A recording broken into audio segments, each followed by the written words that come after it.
Agne Monnet et Amani Nguessan recadrent Afin Nguessan.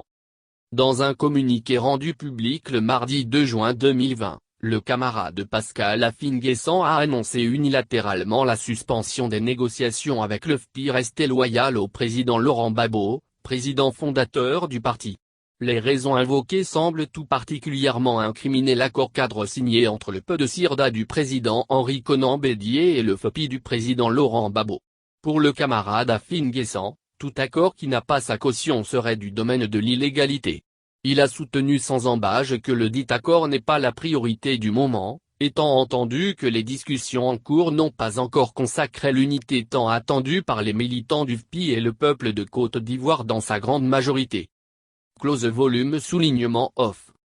Par ailleurs, dans un enregistrement vidéo diffusé à dessein dans la foulée de cette sortie regrettable, Pascal Afin Nguessan s'est dit offusqué de voir naître une alliance politique qui, selon lui, revient à s'associer à n'importe qui, n'importe comment à des gens sans foi ni loi, faisant certainement allusion aux deux anciens présidents de la République de Côte d'Ivoire, les présidents Henri Konan Bédié et Laurent Gbagbo, principaux initiateurs de ce qu'il a qualifié de pseudo-réconciliation.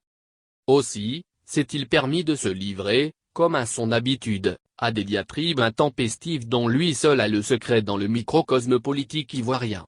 Manifestement, Pascal Afin Nguessan vient de révéler à la face du monde entier qu'il souffre certainement d'un grave déficit d'image d'un homme d'État digne, circonspect, pondéré et constant. Hélas.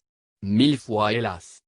À l'analyse, on retient qu'après un rendez-vous ferme à Bruxelles, en Belgique, qu'Afin Nguessan a volontairement fait avorter le 22 mars 2019 sous le prétexte qu'il aurait été soumis à des conditions humiliantes et inacceptables, après ses propos incendiaires et scandaleux à l'encontre de celui qu'il appelle son patron, et nonobstant une telle défiance, une forfaiture inqualifiable, le président Laurent Gbagbo s'est résolu à lui consentir une rencontre mémorable et sans condition, les 3 et 4 janvier 2020, à Bruxelles.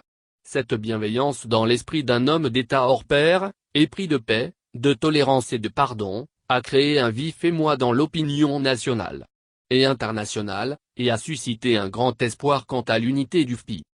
Dès lors, des discussions ont été engagées au travers d'un comité paritaire. Pendant ce temps, les deux directions continuaient d'exercer leurs activités politiques et d'occuper le terrain au vu et au su de tous, dans la perspective d'un FPI rassemblé et fort ayant pour objectif majeur la reconquête du pouvoir d'État aux prochaines élections présidentielles. S'asseoir à la même table de négociation après 5 bonnes années de brouille et d'adversité, n'est-il pas déjà un acte fort de reconnaissance mutuelle qui transcende tout juridisme manichéen et suspect? Voilà que, du coup, le camarade Afin Nguessan n'est plus considéré comme exclu du FPI. Lui-même n'aurait-il pas pu, humblement, en faire autant en concédant à ses camarades des circonstances atténuantes au nom de l'unité recherchée? Quel mal y a-t-il à prendre acte de l'accord-cadre conclu avec le PDCIRDA? N'est-ce pas lui-même Afin qui a émis l'idée d'une alliance non idéologique, et qui a enclenché le rapprochement avec le président Henri Konan Bédié, président du PDCIRDA, lors d'une visite à lui rendue à Dakar le 9 janvier 2019? Par ailleurs, les négociations engagées sur instruction du président fondateur du FPI sont censées conduire le parti à un congrès unitaire en vue de sceller à jamais l'union de l'ensemble de ses militants, et de les rassembler autour du président Laurent Gbagbo, leur leader incontestable et incontesté, qui assume jusqu'au bout, avec audace et sans ambiguïté, son destin et ses choix quoi qu'il lui en coûte.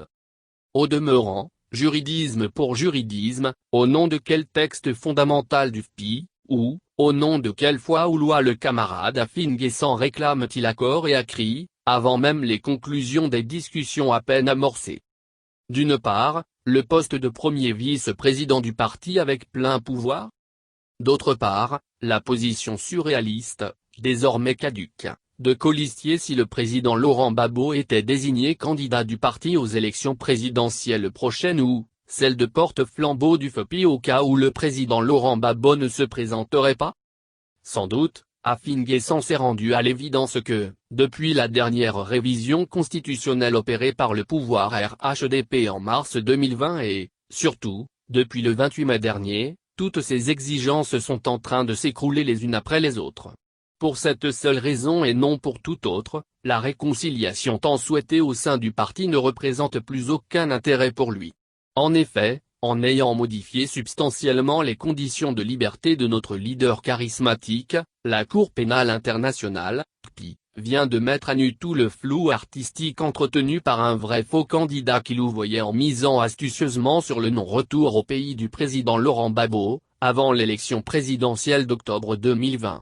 En vérité, il vient d'être rattrapé par sa stratégie pernicieuse dont, nous autres, savons pertinemment qu'elle consiste à ne s'inscrire dans aucune dynamique interne d'unité et de réconciliation que si, et seulement si, cela lui profite personnellement et nourrit ses ambitions présidentielles. C'est pourquoi la cellule pour Laurent Gbagbo, CPLG, affirme avec force et conviction que les enjeux politiques de l'heure sont nationaux, et que l'accord cadre conclu entre le PDC et le FPI ne saurait être la cause profonde de la rupture voulue par AFI. Aujourd'hui plus qu'hier, il est question de répondre à l'appel de la nation par un sursaut patriotique dont la nécessité est évidente pour tous, sauf pour ceux qui feignent de suivre un agenda caché et de ramer à contre-courant de la réalité de la lutte. Il s'agit bel et bien de libérer définitivement la Côte d'Ivoire de toutes ces mains obscures qui l'engloutissent dans la désolation et la misère absolue. Et c'est le président Nelson Mandela qui vient au secours de l'opposition ivoirienne avec cette note de certitude pour son noble combat: aucun de nous, en agissant seul, ne peut atteindre le succès. Aussi, la CPLG exhorte tel le FPI et le PDC, autant que l'ensemble des forces politiques de l'opposition responsables, dans leur diversité, à raisonner plus que jamais en termes de devoirs citoyens et non en termes de pouvoir personnel à tout prix. À s'unir pour être forts, résolument engagés, solidaires et soudés pour semer ensemble les graines fécondes d'un pari audacieux porté par une alliance moderne et ouverte. À miser sur ce jeu de forces complémentaires pour la réconciliation, la paix et le triomphe de la démocratie par des élections libres, transparentes et crédibles. Pour la CPLG, il n'y a pas de sacrifice trop grand pour qui se bat pour la grandeur de son peuple, comme elle l'a appris à longueur d'année aux côtés du président Laurent Gbagbo.